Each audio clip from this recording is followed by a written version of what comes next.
আমি জানি না, কিছু জানি না, কিন্তু বিশ্বাস করবো কিছু করিনি রে। আমি জানি দাদা, আমি জানি তুই নেই।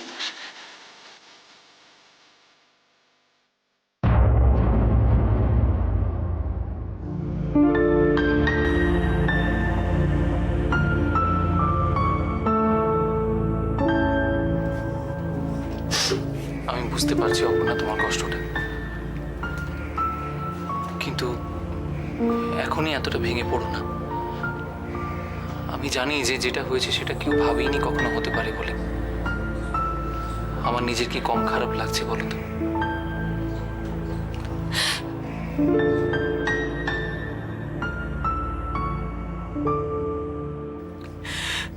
দাদার মতো একটা ভালো মানুষের সঙ্গে কেন এরকম হলো সৈকত?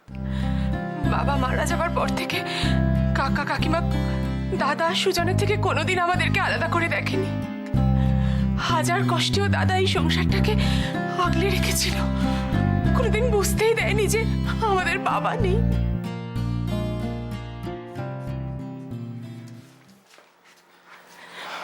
অপর্ণা, আমি তো জানি আমাদের যত বায়না, যত আবদার দাদা সব হাসি মুখে মিটিয়েছে, অথচ দাদার আজকে এই বিপদের দিনে আমি কিচ্ছু করতে পারছি না সৈকত। তুমি জানো কাকা কাকিমা সুজন সবাই আমার মুখের দিকে তাকিয়ে আছে, আমি ওদেরকে কি জবাব দেবো বলতে পারো? শোনো না, দেখো এখনো রাতটা কাটতে দাও না। আমি আশা করছি যে কালকে সকালবেলা কিছু একটা সৈকত। সারাটা রাত দাদা ওই থানাতে থাকবে? পুলিশ দাদার সঙ্গে কিরকম ব্যবহার করছে কে জানে। অপর্ণা, তুমি একটু ধৈর্য ধরো। আমি তো আছি, আমার উপর একটু ভরসা রাখো। শোনো, আমার যতটা সম্ভব দাদার জন্য আমি সব করবো, বিশ্বাস করো। কিন্তু প্লিজ তুমি এইভাবে ভেঙে পড়ো না, একটু ধৈর্য ধরো অপর্ণা। দাদার মতো মানুষের সঙ্গে কেন এরকম হলো বলো তো? কেন হলো বলো না?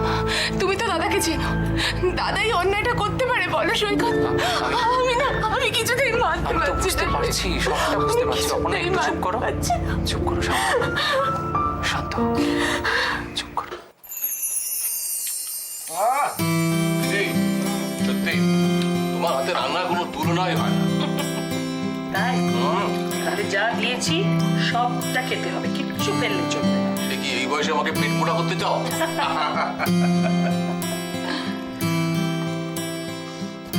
মধুরাকে দেখছি না, এখনো ফেরেনি। ও ফিরবে, ফিরে আসার পর থেকে ও নাওয়া খাওয়া সব ভুলে গেছে, শুধু কাজ আর কাজ। সে কি করা যাবে বলো, এতদিন অফ নিয়েছিল, এখন তো মেকআপ করতেই হবে। চিন্তা করো না, এসে যাবে এসে যাবে। না না, আমি কোনো চিন্তা করি না, যেমন বাবা তার তেমন মেয়ে তো হবে।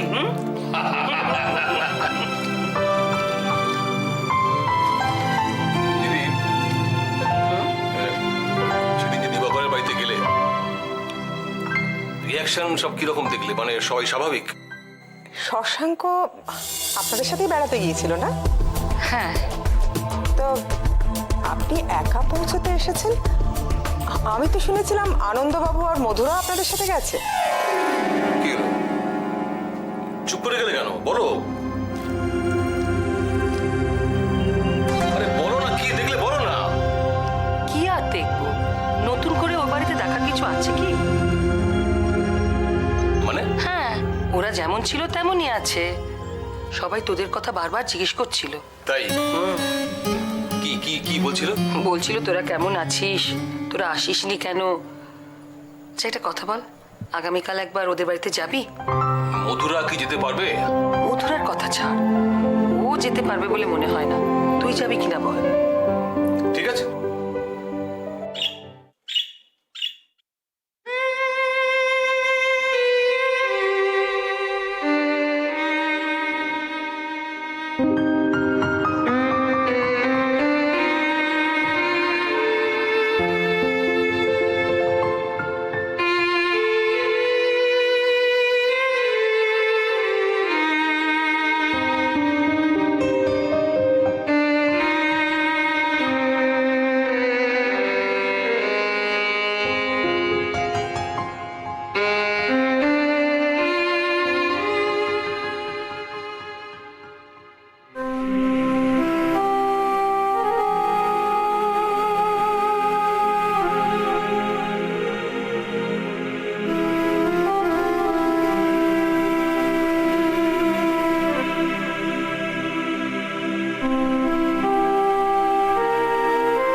আর শোনেন না,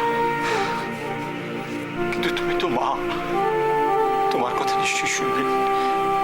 তুমি ঠাকুরের কাছে বলো। এই বিপদের দিনে ঠাকুর ছাড়া আর কার কাছে কি দাঁড়াবো বলো?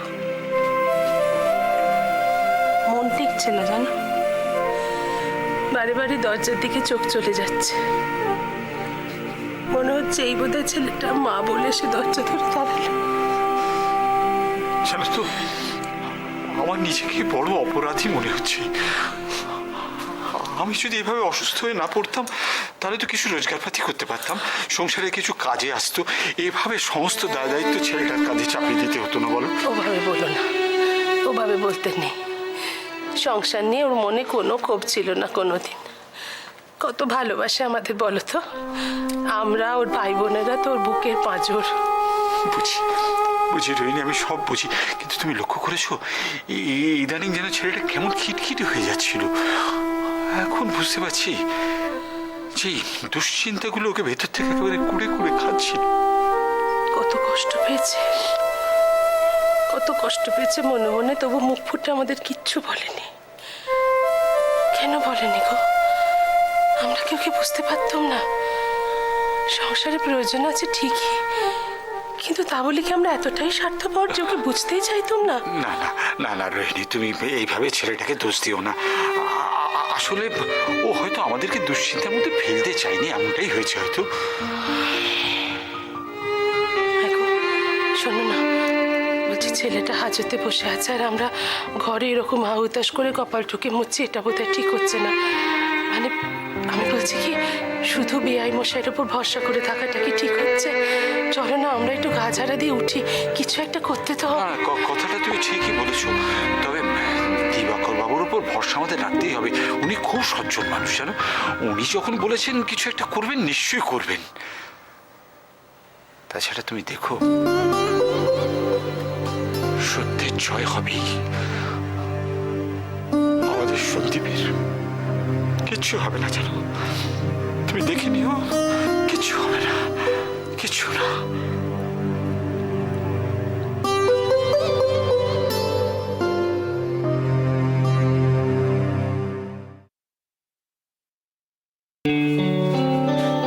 সৈকত, হ্যাঁ বাবা, ভেতরে এসো।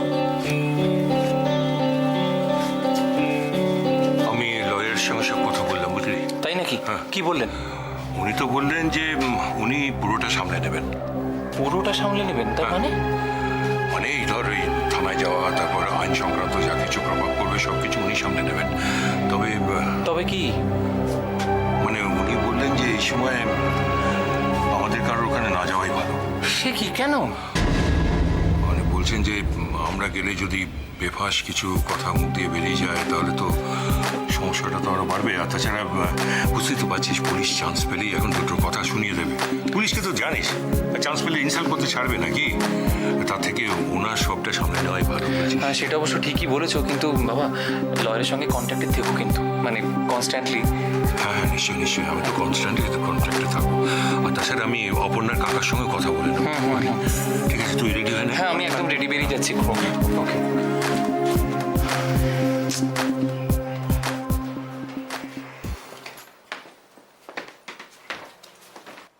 হ্যালো, কে লিলি? হ্যাঁ। তোমার বাবাকে একটু ফোনটা দেবে? ও বাবা তো স্নান করতে গেছে, কিছু বলতে হবে? না না, কিছু বলতে হবে না, আমি পরে ফোন করে নেব। সেদিন দেখা না করে চলে গেলেন কেন? সেদিন একটু তাড়া ছিল তাই। আরেকদিন আসবো। তোমাদের বাড়ির সবাই কেমন আছে? দিবাকর, সুতপা, সৈকত, তোমার নতুন বৌদি, সবাই ভালো আছে তো? সবাই খুব ভালো আছে, বৌদিও ভীষণ ভালো। এই তো সেদিন মাথার যন্ত্রণায় আমার কি অবস্থা, সারা রাত বৌদি আমার কাছে থেকে কত যত্ন করলো। তাই? তাহলে তো বলতে হবে তোমরা খুব ভালো আছো। না, ভালো আছি তাই বা বলি কি করে? কেন, কিছু হয়েছে? হ্যাঁ, কি হয়েছে? আসলে নার্সিংহোমে একটা প্রবলেম হয়েছে। জেঠু, দাদা সবাই টেনশন করছে, তাতে বৌদিরও খুব মন খারাপ। নার্সিং হোমে প্রবলেম? সবাই টেনশন করছে?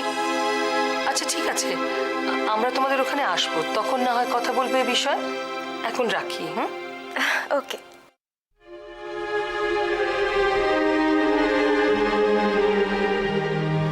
খাওয়া দাওয়া বন্ধ করে দিয়ে কোনো সমস্যার তো সমাধান হবে না ছোট।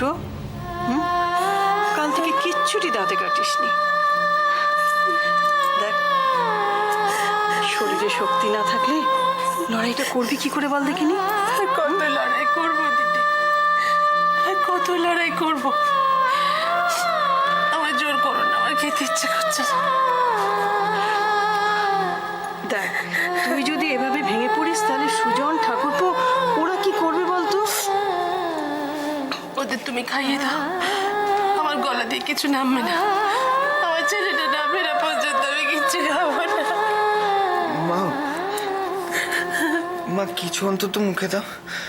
দেখো, তুমি কিছু খাওনি বলে জেঠিও কিছু খায়নি, আমিও কিছু খাইনি। অত ভাবিস না রে ছোট। অপুর শ্বশুর মশাই, সৈকত, ওরা তো খুব চেষ্টা করছে। দেখে নিস, আমাদের সন্দীপের কিচ্ছু হবে না।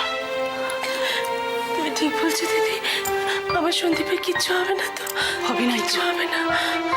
আমাদের সকলের এত আশীর্বাদ, এত ভালোবাসা রয়েছে ওর সঙ্গে, ওর কিচ্ছু হবে না। শোনো না, আমরা একটু যাই, আমরা একটু যাই। ছেলেটা কতক্ষণ ধরে থানায় একলা রয়েছে, আমরা যাই না দিদি? আমাদের তো যাওয়া উচিত।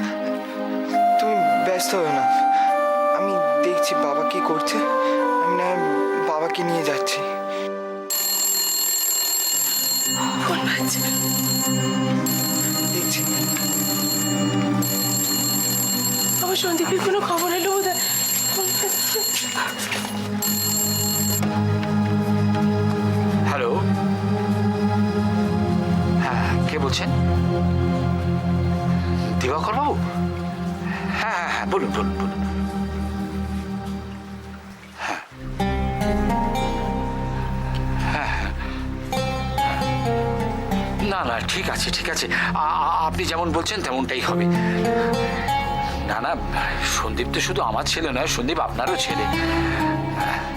হ্যাঁ, ঠিক আছে ঠিক আছে, অশেষ ধন্যবাদ। আপনি যখন দায়িত্ব নিচ্ছেন আমি তখন নিশ্চিন্ত। ঠিক আছে। কি বললেন বাবা?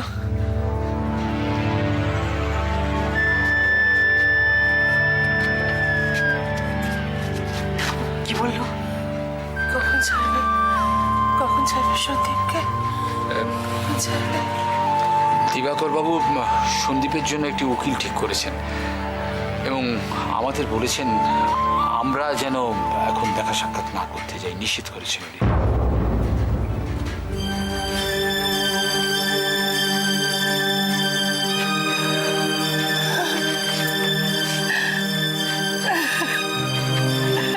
ছোট, কাঁদিস না ছোট।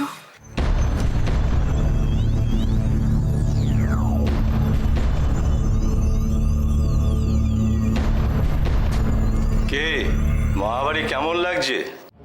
আরে বাবা, এখনো তো আদর যত্র শুরুই করা হয়নি। আহা, তুমি ভয় পাচ্ছ কেন? আরে বাবা, তুমি তো চোর বদমাস নাও, তুমি হলে গিয়ে মালিকের আপনজন। তা হ্যাঁ বাবা, আপনজন। মালিকের হয়ে আর কি কি কাজ করেছো বলো তো?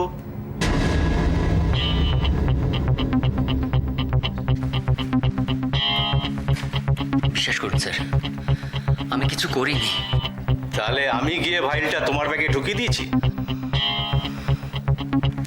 এখনো সময় আছে, স্বীকার করে নিলে সাজা কিছু কম হবে, নইলে কিন্তু বাছাধন, তুমি যে কেসে ফেসেছো তোমার একেবারে যাবজ্জীবন হতে পারে।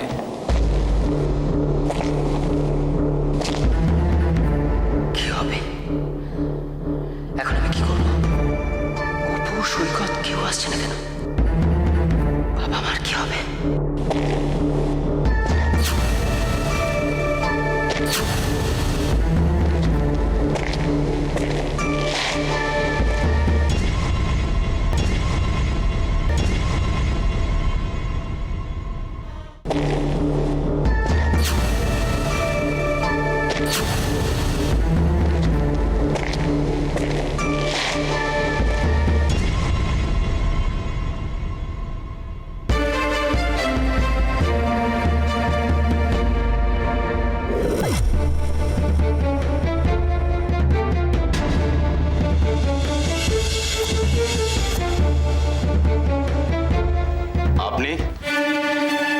পোশাক দেখে আমাকে চিনতে পারছেন না? আমি একজন ক্রিমিনাল লয়ার। আমি মিস্টার সন্দীপ মৈত্রর কেসের দায়িত্ব নিচ্ছি। There are all supporting papers. You can have a look. আপনি আসুন। আর সে তো যাবই। মিস্টার সন্দীপ মৈত্রকে যতক্ষণ না এখান থেকে ছাড়িয়ে নিয়ে যাচ্ছি ততক্ষণ এটাই আমার বাড়ি ঘর বলতে পারেন। দেখুন, সেটা হতেও পারে আবার নাও হতে পারে। এনিওয়ে, আমি আপনার এই মনে হওয়াটাকে খুব একটা সম্মান জানাতে পারছি না, কারণ আমি আমার নিজের কাজের ব্যাপারে এতটাই কনফিডেন্ট যে অন্য কাউকে তেমনভাবে পাত্তাই দিই না। কারো একজনের শরীর থেকে যদি কোনো ফাইল পাওয়া যায়, বা ধরুন তার কোনো প্রাইভেট প্রপার্টি থেকে যদি কোনো ফাইল পাওয়া যায়, তার মানে কিন্তু এমন নয় যে সে দোষী। তাকে কিন্তু এভাবে দোষী সাব্যস্ত করা যায় না, এটা তো আপনার জানা উচিত। কি বলতে চাইছেন আপনি? সহজ কথা, প্লেন অ্যান্ড সিম্পল। দেখুন, আইন বড় জটিল একটা বিষয়। আপনি আপনার এই পোশাকের ক্ষমতা দিয়ে যে কোনো লোককেই অ্যারেস্ট করতে পারেন, তাকে কারাগারের অন্ধকারে নিক্ষেপ করতে পারেন, কিন্তু তাকে দোষী সাব্যস্ত করতে পারেন না। তাকে দোষী প্রমাণ করতে গেলে এভিডেন্সের প্রয়োজন, কোর্টের প্রয়োজন, লয়ের প্রয়োজন, সর্বোপরি প্রয়োজন একজন বিচারকের। আপনি আমার ক্লায়েন্টকে কারাগারে নিক্ষেপ করে মনে মনে আনন্দ পেতে পারেন, তবে আই ডাউট যে কতদিন আপনি সেই আনন্দ কন্টিনিউ করতে পারবেন। ঠিক বলেছেন, সময়ই বলবে। তাহলে তো আমাদের সময়ের জন্য অপেক্ষা করতে হয়, কি বলেন? আপনার ক্লায়েন্টের কাছ থেকে পাওয়া ফাইলের সলিউশনটা কেমিক্যাল টেস্টের জন্য গেছে। যদি টেস্টে প্রমাণিত হয় আপনার ক্লায়েন্টের কাছ থেকে পাওয়া ফাইলের সলিউশন এবং মৃত ব্যক্তির শরীরের সলিউশনের কম্পোজিশন এক, তাহলে সময়ই বলবে আপনার ক্লায়েন্টের কী পরিণতি হবে।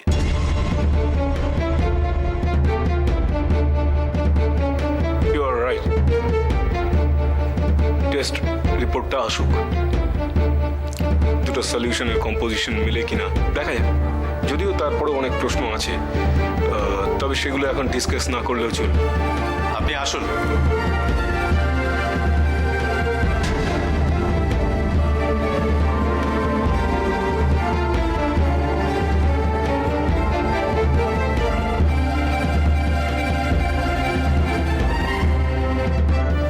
সন্দীপ মৈত্র, আমি অর্জুন সিনহা।